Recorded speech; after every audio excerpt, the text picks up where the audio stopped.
Hey everybody, this is Robert at Daybird Aviaries. You saw my post about the beans. I think that was yesterday.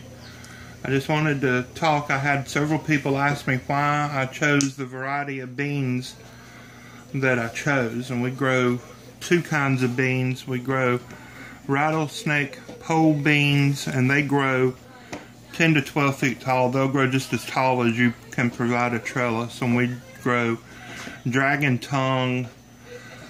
Sometimes they're listed as a bush bean, sometimes they're not.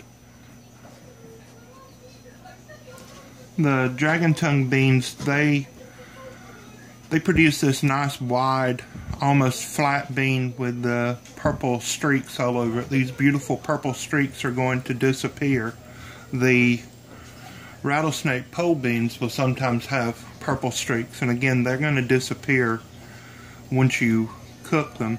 The rattlesnake pole beans, they're more like a typical green bean that you would get commercially at a farmer's market or like out of the can. They have strings, and you're going to have to string them. Some people say, well, I don't want to grow a variety of beans that have strings that I'm going to have to deal with. And I have tried other varieties. I have tried Contender and Blue Lake and some of the other more commercial varieties of beans, and they grow and they produce well. But they taste like green beans out of a grocery store metal can.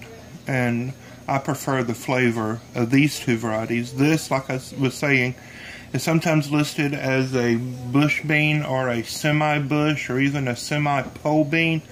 It will grow to about 3 feet tall. I sometimes plant them close to my tomatoes and let them grow up with the tomato trellis, with the tomato cage. Kind of wish I had not done that this year. The tomatoes need as much ventilation this year as they can get with all the rain. They're beginning to get blight. My squash plants have just completely melted away. But I just wanted to answer the question of, look, see, I'm not sure if you can see that string. You're going to have to pull the strings off, and these little ends, they go into a bucket for the chickens. And you just flip it over, and we break them into inch and a half, 2 inch long pieces. And you're just going to have to pull the strings off. You're going to have to deal with that to get the flavor that we enjoy, that we like. You're just going to have to deal with that.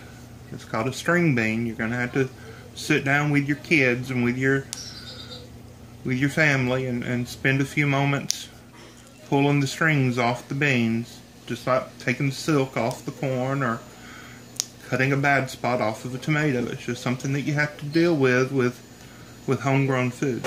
Now these dragon tongue beans, they're a wider pod. This is a dragon tongue bean.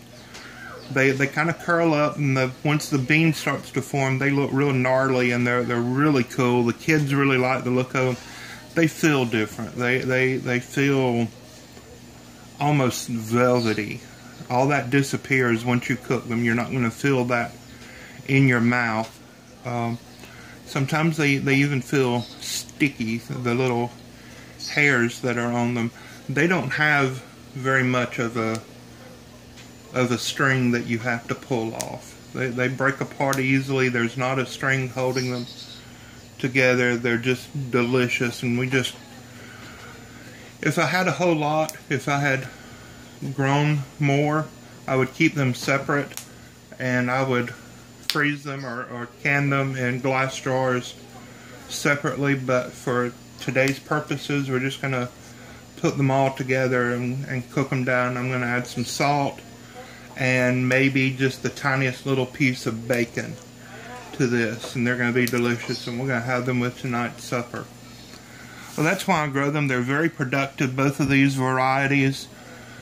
These will grow as high as you can give them a trellis to grow, 10, 12 feet tall at least. These, just give them some little sapling tree limbs, like a pea limbs is what Grandpa used to call them. You just stick them in the ground next to the plant, and 3 foot high, and let the plants trail up them. You don't have to build them a great big trellis, but they're not really bush beans. They will flop over, so they do need a little bit of support. But I highly recommend that you give these a try. They're delicious. The taste is phenomenal. They're not as productive as these per plant because these plants get taller, they're bigger plants, they're going to produce more. But the flavor on both of these is exceptional and I highly recommend them. Thank you for watching. Have a great day. Be sure to subscribe. God bless you. Bye-bye.